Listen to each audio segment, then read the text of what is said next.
Asi ijoollee baay'ee beeka waan ta'eef ilma horu baay'ee barbaadda waan ta'eef kana duraan yaada waan hin beekuuf hamma ija kootti argutti sin amanu abadan. Yoona jedhanii qosti jedhee tanan hanga dhumatti taa'ee dhaggeeffadhe. Garuu macarrasha irratti gunnaa shindhattee roozaan Saayidoo dubbisuudhaan haadhattu beesanii qoy bakka hin gaachuutti. Wayne haadha qoy hin gaachuutti jettee. Wayne Roza. Hara Roza. Hindi. Agana akkanatti dalak nama akkanatti ati. Wow, mashallah. Dhugaa sirraa jaalladheetiin hin jira. Baay'ee tokko sirraa jaalladhe jechuudha. Istaayilii kan ka'e irraa dhorkite akka ishiin harkaan qabanne. Akka ishiin harkaan qabanne irraa dhoowwite jechuudha. Of kabachiiste. Geeta abbaatu dubartii jechuun isaa kana kunuunshi. Dubartii jechuun kanaaf si jaallannee barnuti. Kanaaf jechuudha. Saayidoo fi ati waliif taatu wal fuudhadha. Jennee raawwanne kan nuti lafa dhiinnu maaliifi kanaaf jechuudha. Nagaan isiniif haa ta'u har'a waliin argineeti kabajamtoota hordoftoota koo manan turre asumaaf achi jooraa ture jechuudha. Xiqqoo waan tokkoof biizii ta'eetiin ture hojiirraan ture. Manan turre haala kanaaf wal arguu dadhabne dhiifama. Akkam waltanii akkam jirtu fayyaa qabdanii bakka jirtanitti nageenya rabbi isiniif haa baay'atu hunduma keessaniif isiniin jedha. Egaa viidiyoo Saayidoo fa'aa argeetanan kolfaa oolee dhufe jechuudha. Dhugaa waaqa jechuudha akka irratti takkaan kolfine. Na gammachiistes jechuudha Roozaan inuma gooteef beesadhaafi egaa of kabachiistee jirti. Jireenya keessaa bahi jedhanii ni jiru jechuudha. Saayidoonis waan jirutti meetii jira. Nuti dursa kanan si barsiisuudhaaf nama jaalladhuun qaba jedhee raawwadhee dubbataatii ture. Isheedhuma kanaa kun wal baradhu. Kanaafuu jireenya keenya keessaa bahi kanaan booda naannoo keenya illee gahini maqaa koollee dheeni rabbi hiree kan keessiif haa baasu. Nutis immoo jireenya keenya jiraannaa bahinu keessaa jedhaniini isheenis amanteetiirti jechuudha. Bakka waaqayyoo walitti isinaa urgeessu wajjin horaa wajjin bulaatteeni gaaf jalqaba irratti garuu gaafa san akkas jedhanii maal jetteeni hanga Roozaan ulfataatutti hanga Roozaan mucaa garaa godhatutti hin amanu jettee kun immoo hiree rabbiiti. Waaqayyoo ilmoo dafee isaanii kenna yoo ta'e argachuu danda'u. Waaqayyoo immoo tursiisa yoo ta'e gaafa waaqayyoo kenneef ilmoo hin argatu jechuudha. Malee Saayidoon dirqama ilmoo baay'ee horachuu barbaadadhaaf dafanii godhachuu dhiisuu danda'u. Kuni kennaa rabbiiti jechuudha. Rabbiin kennaaf taanaan akkuma dhaqanii walitti dhufaniin iyyuu godhachuu danda'u. Akkasuma immoo amma isaan already wal biratti galaniiti hin jiranii ganaa ni kan godhama. Ganaa maatii bira deemuu jira. Waa hedduutu jira jechuudha. Cidhumallee yoo cidha guddaa hin godhannu dafnee raawwannee wal fuunallee hoo jedhanii wantoonni murteeffamu dura kan godhamu hedduutu jira jechuudha. Danuu bafusum osoo nikaa hin godhatin wal faana galanii jiraachuu danda'an jechuudha. So kanaaf iyyuu dafanii wantoota sana yoo xumuratan inshallah ilmoo tokko miti baay'ee iyyuu godhachuu danda'u. haa ta'u malee immoo ishii bichaa osoo hin taane Sumayyaallee jedhanii jiru. Sumayyaanillee atillee jireenya keenya keessaa bahaadha. Kanaan booda nama kamiyyuu dhagahuu hin dandeenyu jedhaniiti jiru jechuudha. Likki isaanii itti himaniiti jiru. Maashaallah akkasittiin garaa qurxeeffatanii jechuudha. Garaa ofii kutatanii akkasittiin gaafa likki itti himanii hundi isheetu waa darsa ishee urgufattee fiigdu gadi galab jettee teessi. Maashaallah dhugaa hedduutu akkanas isinirraa jaalladhe. Baay'een tokko na gammachiistanii gaafa akkasitti waan jiru qurxi gootanii raawwatanii itti himtan namatti tola. Egaa Saayidoon illee waan jiru hundumasaa haaluma seera qabeessan jalqaba irratti akka viidiyoo isaanii dhaggeeffattaniin hundi keessanuu akka dhaggeeffattan nan beeka. Namoonni dhaggeeffatan immoo akka carraa ta'ee dhuftanii yoo tara as viidiyoo anarraa kan dhaggeessan yoo jiraatanii maal jechaa turanii Roozaa fi maannat Roozaa maqaan isaanii xiqquma malee wal fakkaata raadhumaaf baatu gargar isaan baasa. Roozaa fi jechuudha hiriyyaan Roozaa suni indoon beezaa irreemna jechaati turani. Jechuun amma namni yaada qabu nama bira haa jiraatu argitanii. Namni yaada qabu namni gadi bulaan jechuudha. Namni gadi bulaan oon isin hin jiru.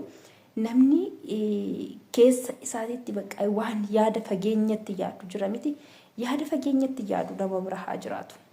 Maaliif yoo jettanii inna Rooza fi Iriyaan Roozaa beezaa hirreemna haa dhuftu yookiin immoo mana hidhaa ishee gashuu qabna yunisisna poolisiidhaan qabsiisnee jedhanii raawwatanii isaan dubbataatii turan jechuudha. Already lafarratti dura otoo gara viidiyootti dhufin dubbataa turan na fakkaata. Seeddeewwan immoo maal jedheeni isin kan akkana jettaniif yoo mana hidhaa galchitanii mana hidhaati isin baati. Yoo reebdanis immoo sababa nutti taati. Argitaniirtu namni jechuudha.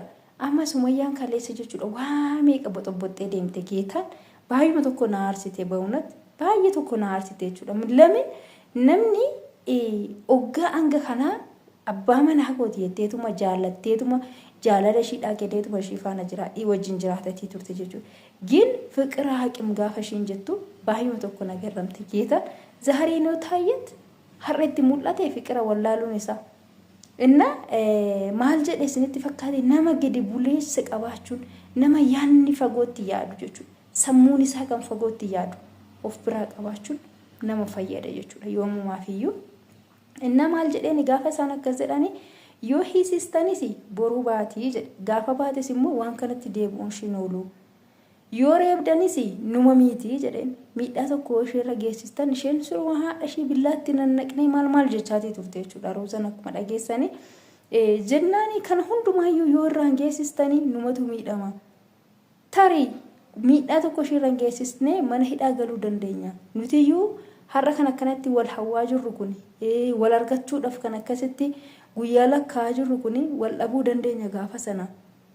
Kanaaf iyyuu maal gochuu qabna ishii waamne isheen haa dhuftuuti ishee waliin haasofne akka ishii nurraa cittu ishii gochuu qabna ishiitti himuu qabna akka wal jaalannu akka nuti gara fuulduraatti jireenya waliin jiraachuudhaaf karoorfataa jirru yaa bartu namni kamiyyuu haa baru ishii qofa miti Sumayyaan haa bartu.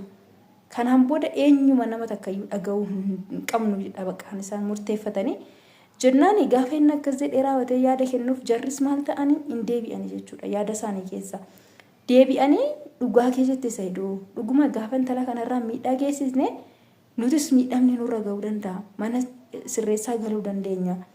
Sanaan booda yaadni biraa nutti dhufuu danda'a yaadni jijjiiramuu danda'a jedhanii walii galanii jechuudha.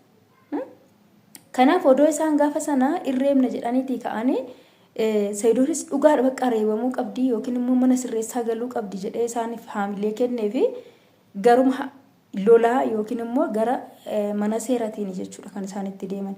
Garuu haara afshaalummaadhaan jechuudha kan isaan amma waan kana sirreeffatanii. Haa ta'u malee beezaan gaafa dhuftee jettu jarri xiqqoo dursa jedhaniituma sana booddee haasaa isaanii keessaa walii galanii beezanis immoo balleessa ishee bartee dhiifama gaafattee sanaan booddee akkuma argitanitti hanga walitti maramanii wal dhungachuu ga'anii jechuudha.